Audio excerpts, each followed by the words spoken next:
Ça fait 5 mois que j'apprends le coréen, concrètement qu'est-ce que j'ai fait? Moi c'est Jenna, j'ai 19 ans et j'ai pour objectif de parler 7 langues en 2027. Honnêtement les 3 premiers mois étaient super décourageants, je pense que c'est le pire apprentissage que j'ai eu à faire. Ce n'est pas une vanne, j'aime beaucoup ce que j'apprends et j'ai hâte d'être en Corée, mais c'est super dur. Et c'est normal car ce n'est pas une langue latine donc ça ressemble en rien au français ou à l'espagnol, mais ça reste super décourageant. Pour améliorer ma prononciation, je fais toujours la même chose, je chante. Et regardez, je vais vous montrer un exemple très marquant. Ça c'est moi la première fois que j'ai dû chanter en espagnol.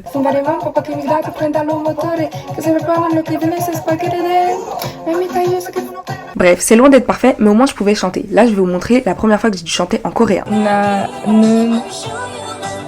Une catastrophe. Même si je sais lire, j'ai dû peut-être chanter 3 phrases. Et encore, peut-être même 3 mots. Bref, c'était super décourageant dès le début, je me suis rendu compte que ça allait pas du tout être la même chose. Mais j'ai continué parce qu'il est hors de question que je parte en Corée sans pouvoir parler un mot de coréen. Alors qu'est-ce que j'ai appris concrètement durant le premier mois? Ceci. Ce qui est entre parenthèses, c'est ce que j'ai revu pour la forme et que je connaissais déjà parce que j'avais commencé le coréen quelques mois avant. Mais vu que j'apprenais l'espagnol en langue